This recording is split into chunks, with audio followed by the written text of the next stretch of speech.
কোন পিপিলিকা তো সব আকৃতিতে সব পিপিলিকা সমান, কিন্তু ওই পিপিলিকা বড় দামি। কোন পিপিলিকা? জমিন থেকে 9 মাইল উপরে সিংহাসনে বসা পয়গম্বর সুলাইমান। কয় মাইল উপরে? এই ঘুমাইতেছে, ঘুমায় ঘুমায়।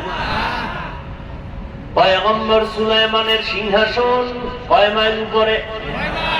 9 মাইল উপরে নবী সিংহাসন দিয়ে চলছেন। সিংহাসনটা বাতাসের বেগে চলতেছে, কোন তেল পেট্রোল অকটেন লাগে না, গ্যাস লাগে না। সুলাইমান নবীর সিংহাসন চালিকা শক্তি হলো একমাত্র বাতাস। সুলাইমান নবীর অর্ডার, দ্রুত দৌড়াও। দৌড়াচ্ছে সিংহাসন। সিংহাসনের মধ্যে পশু পাখি আছে, মানুষ আছে, জিন আছে, অন্য প্রাণী আছে। 9 মাইল উপরে সুলাইমান নবীর সিংহাসন। গর্তে পিপিলিকার নেতা লোকদের বলে, ওর জাতিদেরকে বলে, এই পিপিলিকা গর্তে ঢুকে যা, বিপদ সংখ্যা আসতেছে, সুলাইমানের বাহিনী আসতেছে। কোরআনের আয়াত, ওদের পিছুনিতে মরে যাবি, তাড়াতাড়ি ঢোক, ভেতরে যা। 9 মাইল নিচে গর্তের পিপিলিকা তার জাতিদেরকে সতর্কবাণী করে বাঁচাবার জন্য চেষ্টা করে। 9 মাইল উপরে পয়গম্বর সুলাইমান পিপিলিকার আওয়াজ নিজের কানে স্পষ্ট শুনতেছে। নবী সুলাইমান বললেন, সিংহাসন জমিনে ল্যান্ড করো। জমিনে সিংহাসন ল্যান্ড করলো। এবার পিপিলিকার ঘটনা নবী সুলাইমান শুনাইতেছেন। কেচ্ছা কাহিনীর ওয়াজ করি। এই হায়ওয়ান, পৃথিবীতে কেচ্ছা কাহিনীর শ্রেষ্ঠ কিতাব হলো কোরআন শরীফ। ঠিক। পৃথিবীতে কেচ্ছা কাহিনীর কিতাব হলো শ্রেষ্ঠ কোরআন শরীফ। 2000-এর উপরে আয়াতে আছে কেচ্ছা কাহিনী কোরআন। তোর খবর আছে? জানি। ওলামায়ে কেরাম বলেন, এখন ওই দিকে যাবো আবার। কোরআন শরীফে বাঘের কেচ্ছা নাই, গরুর কেচ্ছা নাই, সাপের কেচ্ছা নাই, তো জাহেল কয় কি কেচ্ছা কাহিনী জানেই না। মান্দার গাছ চিনেননি? কাটাওয়ালা, এটা লাগায় কেউ আম চাইলে হবে? তো বেনামাজির ঘরে নামাজি আসা খুব অস্বাভাবিক। বেয়াদবের ঘরে আদবওয়ালা তৈরি হওয়া খুব কষ্ট। আল্লাহ হেদায়েত দান করুন। আমিন। একটা কথা বলি, মনে রাখেন, পারলে লেখে আর টানায় রাখেন। আল্লাহ যদি কারো উপরে রাগ করেন, বেজার হন, তার প্রথম পরিচয় সে আলেমের বিরোধিতা করবে। আলেমের বিরোধিতা করা এটা প্রথম পরিচয় যে আল্লাহ তার উপরে অসন্তুষ্ট, বেজার। আর আমি তো সারা বাংলাদেশে বলি, যারা ওলামায়ে কেরামের বিরুদ্ধে লেখালেখি করে মানুষের কাছে ছোট করার জন্য, এরা মা বাবার অভিশপ্ত সন্তান। একটাও মা বাবার আদরের সন্তান না, সবগুলো মা বাবার অভিশপ্ত সন্তান। উনি মরার আগে ধ্বংস হয়ে যাবে, খালি তোর চোখে তাকায় দেখবে। কারণ সব জায়গায় বেয়াদবি, চালাকি আর মাস্তানি চলে না। সুলাইমান নবী পিপিলিকার আওয়াজ শুনলেন। পিপিলিকার থেকে কি আমরা জানলাম? পিপিলিকার বয়ানটা জাতির জন্য এমন একটা উপদেশ, দয়াময় আল্লাহ পিপিলিকার নাম দিয়েই সূরা নাযিল করেছেন, সূরা নামল। ঠিক নেই? নবীজি বলেন, এই পিপিলিকা কোটি কোটি কোটি কোটি পিপিলিকার মধ্যে নবী সুলাইমানের কথা শ্রবণ করেছে। নবী যেই পিপিলিকার এটা জান্নাতে যাবে। তাহলে সব পিপিলিকা সমান, কিন্তু ওই পিপিলিকার দাম বেশি। সবাই তো পিপিলিকা, তবে সুলাইমান নবীর পিপিলিকার মতো সব পিপিলিকা দামি না। উযায়ের আলাইহিস সালামের গাধার ঘটনা আছে কোরআনে। ওই গাধা আল্লাহর জান্নাতে যাবে, কুকুর জান্নাতে যাবে। মূসা নবীর ঘটনা আছে সূরার মধ্যে, সূরা বাকারায়। কিয়ামতের দিন এই গরু গাভীটা আল্লাহর জান্নাতে যাবে। সবাই তো মানুষ, কিন্তু সব মানুষ আল্লাহর কাছে দামি না। সবই তো গরু আছে জমিনে, অভাব নাই, কোটি কোটি গরু। মুসা নবীর জীবনের এই গরুটার মতো কোনো গরু দামি না। উট আছে জমিনেও হাজারো কোটি, কিন্তু রহমতুল লিল আলামিনের বাহনের মতো দামি উটনি একটাও না। সালেহ নবীর সোহবত প্রাপ্ত উটনি একটাও না। ঠিক জমিনে কোটি কোটি মানুষ, হিন্দু আল্লাহর বান্দা, ইহুদিও আল্লাহর বান্দা, খ্রিস্টানও আল্লাহর বান্দা, কিন্তু সবাই আল্লাহর প্রিয় বান্দা না। আল্লাহর প্রিয় বান্দা যারা মুমিন, এজন্য মুফাসসিরিনে কেরাম বলেন সব মানুষ জান্নাতে যাবে না, যারা গুণের মানুষ তারা জান্নাতে যাবে। এবার আমরা বুঝি গুণের মানুষ কাকে বলে। সবাই মানুষ কিন্তু সবাই গুণের মানুষ না। সবাই মানুষ সবাই মুমিন না। সবাই মুমিন সবাই আলেম না। সবাই আলেম তবে সবাই মুফতি না। সবাই মুফতি কিন্তু সবাই মুহাদ্দিস না। সবাই মুহাদ্দিস কিন্তু সবাই মুফাসসির না। সবাই নবী, মুসা নবী, ঈসা নবী, ইব্রাহিম নবী, দাউদ নবী, ইউসুফ নবী, কিন্তু সবাই মুহাম্মদের মতো নবী না। মুহাম্মদ নবী, ইউসুফ নবী, দাউদ নবী, ইসমাইল নবী। ব্যবধানটা কোথায়? বলে সব নবী আল্লাহ তাআলার আশিক, আর আমার আল্লাহ নিজে হলেন মুহাম্মদের আশিক। ইমামুল আউয়ালিন ওয়াল আখিরিন, বহরে সাদকা রাহমাতাল লিল আলামিন, সাইয়্যিদুল কাউনাইন খাতমুল মুরসালিন, আখিরাম বুদ ফখরুল আউয়ালিন। সবাই নবী, সবাই মুহাম্মদের মতো না, বুঝেন না? সবাই তো মানুষ, কিন্তু সবাই গুণের মানুষ না। গুণের মানুষ কারা? ভালো করে বুঝবেন। প্রত্যেকটা জিনিস যখন কেউ বানায়, বানানোওয়ালা কোন জিনিস বানাইতে একটা কাজের জন্য বানায়। মাইকওয়ালা মাইক বানানোর সময় একটা কাজের জন্য বানাইছে না কামের জন্য? কথা বলেন না কেন? মাইকের কাজ কি কয়? আওয়াজ দিবে, আস্তে নিয়ে যাবে দূরে জোরে। তাহলে কি বুঝলাম? কারণ মাইকওয়ালা মাইক বানাইছে আওয়াজ দেওয়ার জন্য। যেই জিনিসটা যেই কাজের জন্য বানায়, ওই কাজ হলো ওই জিনিসের গুণ। তাহলে মাইক বানাইছে আওয়াজ দেওয়ার জন্য, বলেন মাইকের গুণ কি? আওয়াজ দেওয়া। বাতিওয়ালা বাতি বানাইছে আলো দেওয়ার জন্য, বলেন বাতির গুণ কি? আলো দেওয়া। ঘড়িওয়ালা ঘড়ি বানাইছে টাইম ঠিক মতো দেওয়ার জন্য, বলেন ঘড়ির গুণ কি? টাইম দেওয়া। পাখাওয়ালা পাখা বানাইছে বাতাস দেওয়ার জন্য, বলেন পাখার গুণ কি? বাতাস দেওয়া। মাইক যদি আওয়াজ না দেয়, বলবে এটারে ভেঙ্গে ফেল, এটা গুণের মাইক না। বাতি যদি আলো না দেয়, বলবে এটারে ভেঙ্গে ফেল, এটা গুণের বাতি না। যদি পাখায় বাতাস না দেয়, বলে এটারে ভেঙ্গে ফেলে দেয়, এটা গুণের পাখা না। কি বুঝলেন? আবার বুঝেন, যেই জিনিসটা বানানোওয়ালা কোনো কাজের জন্য বানায়, ওই কাজটাই হলো ওই জিনিসের গুণ। এবার বলেন, মানুষ নামের জিনিসটা আমার মালিক কেন বানাইছেন? বিড়ি টানার জন্য? আলেমের বিরোধিতা করার জন্য? ওয়ামা খালাকতুল জিন্না ওয়াল ইনসা ইল্লা লিয়াবুদুন।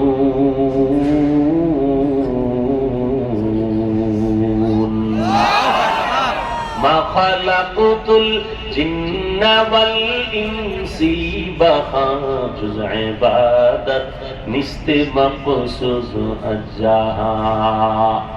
আল্লাহ বলেন, আমি মানুষ আর জিন বানাবার একমাত্র কারণ ইবাদত। কি? কার ইবাদত? আল্লাহর নামটা জবানে আসে না? কার ইবাদত? আর আল্লাহর নাম আসবে কিভাবে? যেই জবানে সারাদিন মিথ্যা, গীবত, গালি, ওখান থেকে আল্লাহর নাম আসতে তো একটু সময় লাগে। কথা ঠিক নেই? زندگی میں بندگی تو کرنا ہے، زندگی میں بندگی تو کرنا ہے، زندگی بے بندگی شرمندہ ہے، زندگی بے بندگی شرمندہ ہے۔ دنیا میں ہو دنیا کا طلبگار نہ ہو، بازار سے گزر ہو خریدار نہ ہو، یہ دنیا ایک مثل کاغذ پھول ہے، یہ دنیا ایک مثل کاغذ پھول ہے، زندگی میں بندگی تو کرنا ہے، زندگی میں بندگی تو کرنا ہے، زندگی بے بندگی شرمندہ ہے، زندگی بے بندگی شرمندہ ہے۔ آئے تھے ہم کچھ نہ کچھ خریدنے کو، جیسے ہو روشن میرے قلب و روحوں،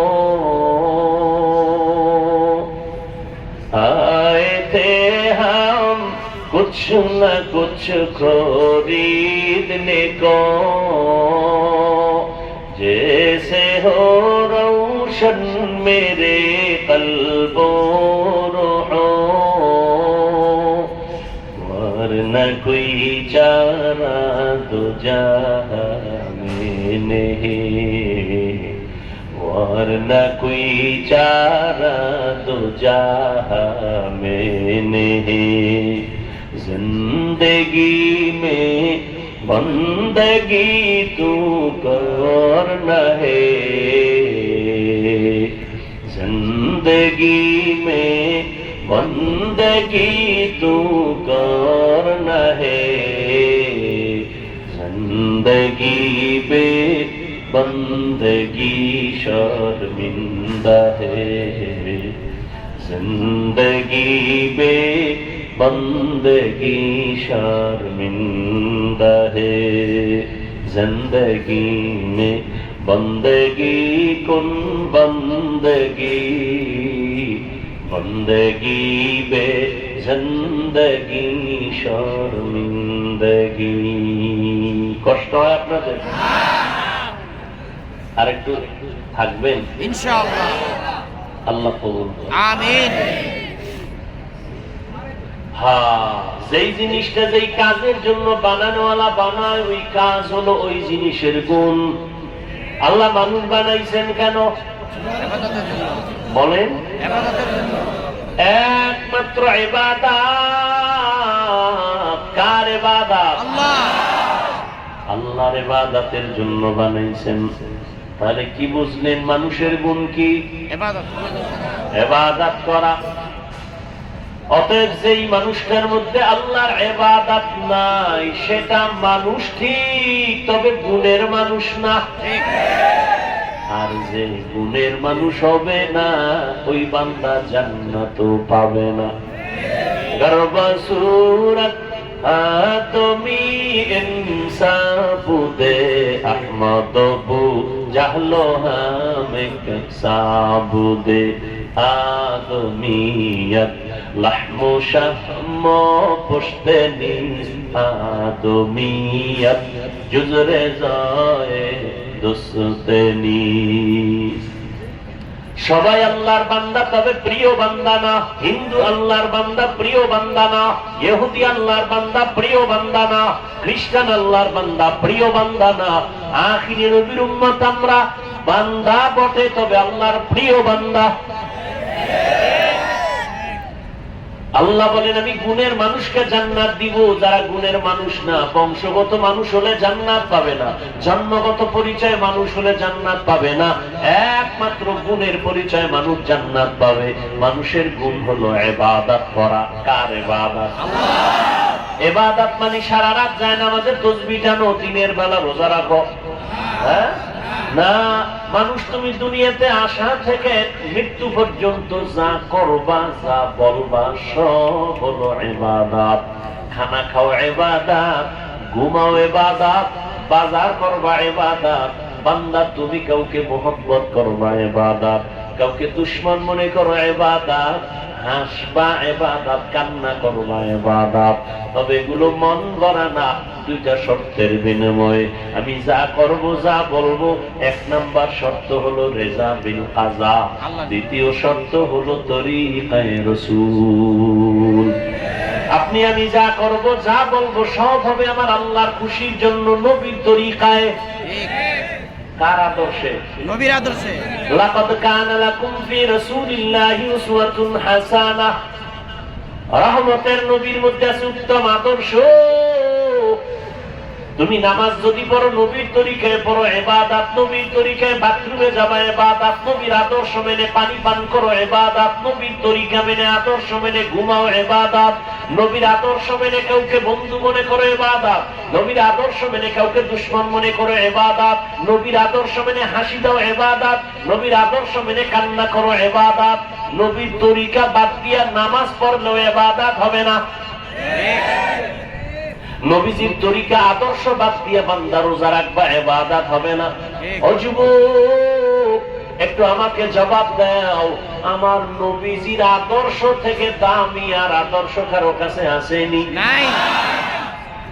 যদি কেউ দাঁড়ায় বলতে পারো হাফিজ ভাই, মদিনার নবীর আদর্শ থেকে শেখ মুজিবুর রহমান সাহেবের আদর্শ বড় ভালো, আল্লাহর জাতের কসম আমি নবীরটা বাদ দিয়া শেখ মুজিবেরটা নিব। কেউ যদি দাঁড়ায় বলতে পারো মদিনার নবীর আদর্শ থেকে জিয়াউর রহমান সাহেবের আদর্শ ভালো, আমি মদিনার নবীরটা বাদ দিয়া জিয়া সাহেবেরটা নিব, পারবি? ওরে বাবা, জিয়া কেন, শেখ মুজিব সাহেব কেন? এই জমিনে আরো কত পণ্ডিত ছিল। আব্রাহাম লিঙ্কনের আদর্শ, মাও সেতুনের আদর্শ, লেনিনের আদর্শ, কার্ল মার্কসের আদর্শ। এক কথায় জবাব, দুনিয়াতে সব আদর্শগুলো হলো নাপাক, একমাত্র মদিনাওয়ালা নবীর আদর্শই হলো পাক। নবীর আদর্শ কেমন পাক, আর দুনিয়ার সব মানুষের আদর্শ কেন না পাক? দুনিয়ার মানুষ আদর্শ বানায় গেছে, আইয়া আইয়া একদল কয়টারে পরিবর্তন করো, সংশোধন করো। কিন্তু আল্লাহ যে নবীর দিয়ে আদর্শ দিছেন, কিয়ামত পর্যন্ত কোনো পরিবর্তন লাগবে না। নবীর আদর্শ কত সুন্দর। আঙ্গুলের নখগুলো কেমনে কাটবা, সেখানেও নবীর আদর্শ আছে। কেমনে নখ রাখবা, সেখানে নবীর আদর্শ। কেমনে তুমি টুপি পরবা, নবীর আদর্শ। কেমনে জুতা পরবা, এখানেও নবীর আদর্শ আসেনি? আর কোন পণ্ডিতের আদর্শের মধ্যে জুতা পরার নিয়ম আসেনি? আছে? নাই। ঘরে ঢুকবা কেমনে, নবীর আদর্শ। বের হইবা কেমনে, নবীর আদর্শ। খানার লোকমা কেমনে মুখে দিবা, নবীর আদর্শ। পানি কেমনে পান করবা, নবীর আদর্শ। পৃথিবীর আর কোন পণ্ডিতের এইরকম আদর্শ নাই যে কেমনে পানি পান করবো। সরকারি অর্থ মন্ত্রণালয় থেকে আপনাদের পাগলা এলাকায় মাদ্রাসায় 100 টন গম দিল, চাল দিল, ডাল দিল, এগুলি ভাত পাকায় খাবি। কিন্তু মন্ত্রণালয় থেকে এমন কেউ নাই যে দইরা দইরা বুঝাইবে কেমনে ভাত পাকাবি, শিখাই দিবে কেমনে চালগুলো সিদ্ধ করবি। কিন্তু মায়ার নবীর আদর্শ এত সুন্দর, আমার নবী দইরা দইরা দেখাইছেন গেলাসটা কেমনে ধরবি, কেমনে মুখের কাছে নিবি, কেমনে খাইতে বলবি, কেমনে ঘুমাইতে যাবি, বাথরুমে যাবি কেমনে যাবি, নবী ধইরা ধইরা শিখাইয়া দিছেন। মক্কার মুশরিকরা কয় কেমন নবী বাথরুমের নিয়ম শিখায়, কয় শুধু নিয়ম না, বাথরুমে গিয়া কেমনে বসবা এটাও নবী শিখায়। কয় কেমনে বসবা, বাথরুমে গিয়া হাঁটুর উপরে কাপড় উঠানো যাবে না, এমনে বসবা, বাম পায়ের উপরে ভর করে বসবা, এটা নবীর আদর্শ সুন্নত।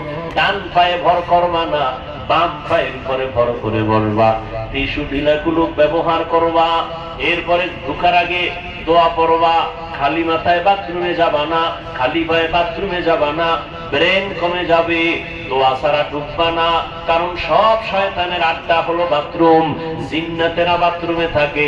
নবীর আদর্শ আছে, একজন পণ্ডিতের আদর্শ দেখা যে বাথরুমে কেমনে ঢুকতে নিয়ম আছে নাই, ওর বাথরুমের নিয়ম নাই, ও মানুষের কি দেখাই, ও ডান হাতে বিড়ি টানে বাম হাতে চা টানে, আদর্শ। হ্যাঁ, আর আমার মায়ার নবী, কত সুন্দর নবী আমার, যে নবীর কোন তুলনা নাই, যে নবী এত সুন্দর, তার ব্যবহার এত সুন্দর, তার চেহারা এত সুন্দর, তার আদর্শ এত সুন্দর। ১৫০০ বছর পর আজকে পাগলার বালুর মাঠের মধ্যে নজর করে দেখো, এখানে খানার চিন্তা নাই, ঘুমানোর চিন্তা নাই, বসার কোনো জায়গা নাই, মানুষগুলো বালুর উপরে বসে আছে টাকার লোভে। না, কেউ যদি বলতো তোরে 500 টাকা দিব, তারপরে বালুর মধ্যে বসতো না। আর এই মানুষগুলো বালুর উপরে বসে আছে, ময়লা নিয়ে বসে আছে, কোনো চিন্তা নাই, মানুষ কান্না কান্না হালাত। এতগুলো মানুষ নিয়ন্ত্রণের জন্য কোনো র্যাব নাই, কোনো পুলিশ নাই, কোনো আর্মি নাই, কোনো বিডিআর নাই, কোনো আওয়াজ নাই, কোনো মারপিট নাই, খানা নিয়ে কারাকারি নাই। একটা অনুষ্ঠান দুনিয়ার নেতারা যখন করে, কত টাকা, কত নাস্তা, কত ভিড়াভিড়ি, কত চেয়ার বাতাসে উড়ে, আবার নিয়ন্ত্রণের জন্য র্যাবও হিমশিম খায়, পুলিশও হিমশিম খায়। আর এই ময়দানের দিকে তাকায় দেখ, এটা কেমন সুন্দর এক বেহেশতের বাগান, আমার মদিনাওয়ালা নবী আদর্শের ফুটন্ত গোলাপ, আমার মায়ার নবীর আদর্শের ফুটন্ত গোলাপ। বালুর মধ্যে বৈশাও মানুষের দিলটা কত নরম, ক্ষুধা আছে এখনো, কিন্তু রাতের খানা অনেকে খায় নাই। হ্যাঁ, রাতের খানা খায় নাই, কখন বাড়ি যাবে। অন্য জায়গায় গেলে দীর্ঘ টাইম, এখন বাজে 12টার কাছাকাছি, হয়তো স্ত্রী টেলিফোন করতো, না হয় নিজে ফোন করে কইতো, বউ কই আছো, ছেলে মেয়ে খাইছিনি, ঘুমাইছিনি, আমার আসতে একটু দেরি হইতেছে। কিন্তু এখানে বৈশা মনে হয় যেন বাড়ির কোনো চিন্তা নাই, গাড়ির কোনো চিন্তা নাই, স্ত্রীর কোনো চিন্তা নাই, অন্তরের মধ্যে দুনিয়ার কোনো চিন্তা নাই। কেমন যেন অন্তরের মধ্যে একটা আগুন জ্বলতেছে, আমি আমার মালিকের কেমনে পাই, আমি আমার মালিকের হারায় ফেলছি। আরে আমি তো ডাইনে তাকাইলে আব্বা পাই, মানে তাকাইলে আমার আম্মারে দেখি, সামনে আমার সন্তানের দেখি, পিছনে আমার আব্বা আম্মা আছে, আমার স্ত্রী আছে, আমার দোকান আছে, আমার ব্যবসা আছে, আমার চাকরি আছে, আমার ভক্তবৃন্দ আছে। কিন্তু না, আমার এত সুন্দর চেহারা দিয়া কে বানাইছে, আমার কণ্ঠ এত সুন্দর কে কণ্ঠদান করেছেন, আরে আমার এত মায়া করে কে বানাইছে, আল্লাহ পাক রব্বুল আলামিন আমার এত সুন্দর করে বানাইলেন। ওই মালিকের এখনো চিনলাম না। ওই মানুষগুলো আল্লাহর মহব্বত নিয়ে কান্না করে, দিলের মধ্যে একটা তামান্না নিয়ে আসে। ও আল্লাহর বান্দা, তাদের দিলের মধ্যে আগুন জ্বলতেছে। ও আল্লাহ মনে মনে বলে, হে মালিক, আমি টাকা পাইলাম, বাড়ি পাইলাম, গাড়ি পাইলাম, মা পাইলাম, বাবা পাইলাম, ও আল্লাহ আমি এত কিছু পাইয়াও খুশি না। আসলে আমি আসল জিনিস পাই না, আসলে আমি তো তালাশ করি আমার মালিক। আমি যদি আমার মালিকের না পাই, আমার দুনিয়াও বরবাদ, আমার আখিরাতও বরবাদ। ওই বান্দা আমার মালিকের মায়া নিয়ে বসে আছে। আল্লাহর আশিক বান্দারা পাগলের মতো চিন্তা করে আমার মালিকের কোথায় পাবো, মালিকের সঙ্গে কখন আমার মোলাকাত হবে।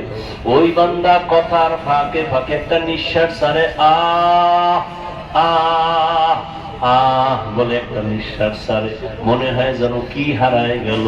ওরে বান্দা, তুমি টাকার পিছনে দৌড়াও, বাড়ির পিছনে দৌড়াও, গাড়ির পিছনে দৌড়াও, নারীর পিছনে দৌড়াও, আর যেন আমার মাওলার খাতি আসে, ওই বান্দার অন্তরে এই মুহূর্তে বাড়ির চিন্তা নাই, গাড়ির চিন্তা নাই, ছেলের চিন্তা নাই, কোনো চিন্তা নাই। অন্তরের মধ্যে শুধু এখন একটাই চিন্তা, আমি আমার মালিকের পাইলাম কিনা, আমি আমার আল্লাহর মুহাব্বত অন্তরে জমা করে নিতে পারলাম কিনা, আমি আমার মাওলাকে নিয়ে আমার আদালতে যাইতে পারবো কিনা, আমি আমার মালিকের কই পাই। আল্লাহ যারা কাটি আসে ওরা শুধু চিল্লায় আর কাঁদে, আর আমার মাওলারে তালাশ করে আর বলে, আমার দয়া মাওলা রে,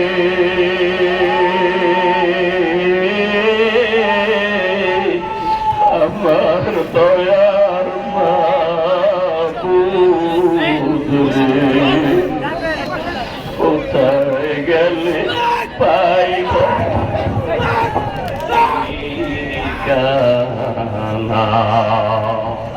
তোমাকে বুঝি আমি পাই না।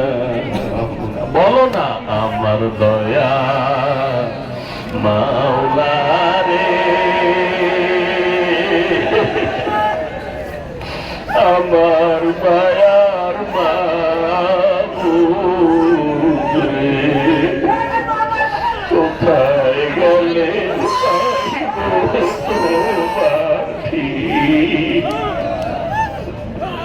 বসেন, নিচে বসেন ভাই, নিচে বসেন, এমনি বসেন, তোমাকে পাইবার আশে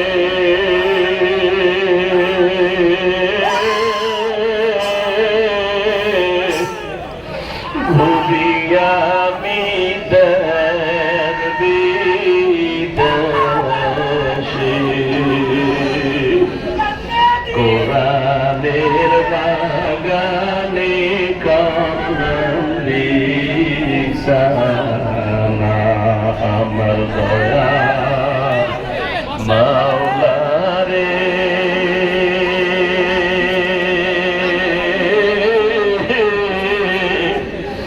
আমার দয়ার মাবুদ,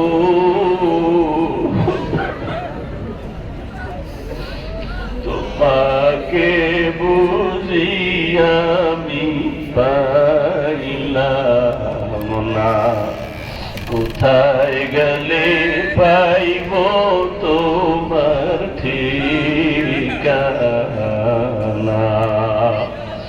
ও আল্লাহর বান্দারা, টাকা পাইলা, বাড়ি পাইলা, গাড়ি পাইলা, কিন্তু একবারও ভাবছো এরা কেউ তোমার সাথী না, কেউ তোমার আপন না। ওরে যেদিন আজরাইল আসিয়া ধরবে, ওরে রুহুটা নিয়ে তখন আজরাইল চলিয়া যাবে, ওই সাদা কাপড়ে যদি ডুবের যুবক, সাদা কাপড়ে এখন একা হয়ে যাবি, ওই বাগানে কবরে যখন রাখবি,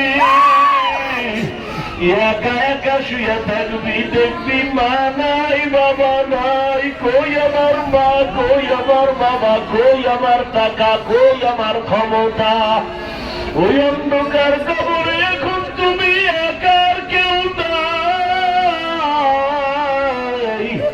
ওই অন্ধকার কবরে মাটি দিয়া যখন সবাই চলে যাবে, এতদিন আমার মা, আমার বাবা, আমার বাড়ি, আমার গাড়ি, আমার ছেলে, আমার মেয়ে, এখন তো দেখি কেউ আমার না, কেউ আমার না, কেউ আমার না, কেউ আমার না। আসলে সবাই আমার বিদায় দিয়ে আরামে নিচে নামে, নাইলে চলে ঘুমায়, যান। সবাই আমারে কবরে রাইখা আরামে খায়। ওই অন্ধকার কবরে দেখলাম আমার মালিক,